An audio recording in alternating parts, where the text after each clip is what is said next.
Viva Africa, Viva Africa, oh. Some of the top African-rooted songs kept on playing as thousands across the continent gathered in Arusha City, Tanzania, to deliberate on issues affecting Africans.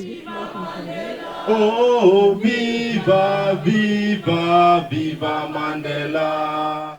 The conference attracts civil society organizations, youth movements, advocates, and human rights defenders across the continent and diaspora. Africa is one of those continents that has to find a way of reinventing itself every day. Why do we have to reinvent ourselves? Because we are dealing with a lot of challenges.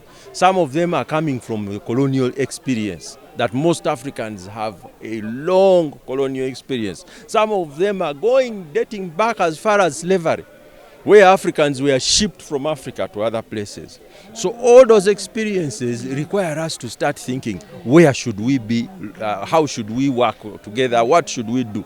The conference is organized by Africa Rising for Justice, Peace and Dignity, a Pan-African movement with over 30,000 individual members and over 800 organizations. During the conference, there was a call for African leaders to promote African unity through borderless continent. We are all Africans, and these borders that were created by European imperialists were not created for us. They were created to serve European interests, and they have used consistently and competently the tactic of divide and rule to make sure that we remain poor and we remain bastardized, whilst they have the capability to steal our resources and to steal our wealth and to plunder whatever they can find on the African continent. We must put a stop to it. And so we all know that, for example, Africa, to become Africa, what happened is that some people sat in a conference in Berlin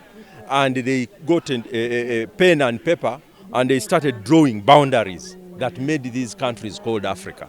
So for us as Africans, we cannot always go back to those boundaries to make us look like that's the only Africa we have. Others tasked the African leaders to serve the interest of African people. One of the major problems which I have seen with Africa as a continent is the leaders of Africa. The leaders of Africa, they are not united. Some of the leaders we are having, they are serving the interests of the Western world, the interests of the European. And therefore, these are the kind of people who cannot come together to talk about the problem facing the Africa as a continent. What is failing Africans? We should not be a disease or a problem to our own selves. We must start by loving our own selves. No one can teach us to love our mothers. Equally, no one is going to come and teach us to love Africa. But that one starts the day we realize that we are the vanguard to the African principles and the values, and we should be a model to democracy, a model to justice, a model to freedom.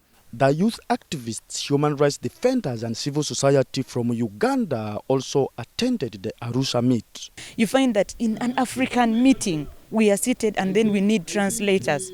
Why can't Africa adopt one language and we say that, okay, this is a uniting language that we shall all use as a continent, like the Americans are doing? Political leaders have focused more on uniting politics for East Africa than uniting East Africa, even in the social aspect of it and the other aspects like economic and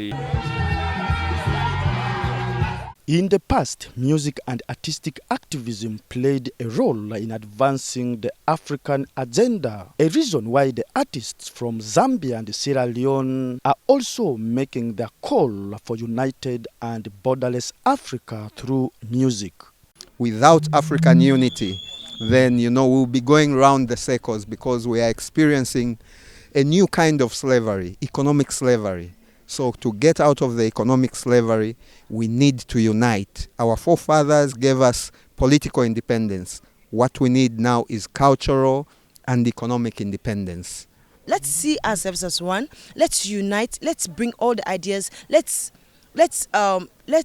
feel, for example, if Sierra Leone is going through a certain crisis, let Tanzania be part of the crisis, let Zambia be part of the crisis, let Nigerians be part of the crisis, and together we can fight all what is affecting Africans today all over the world.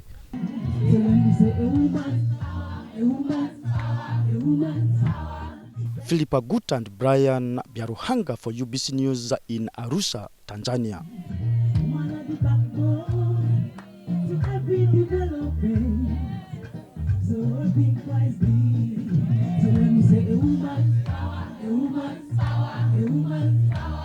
There's not too far development.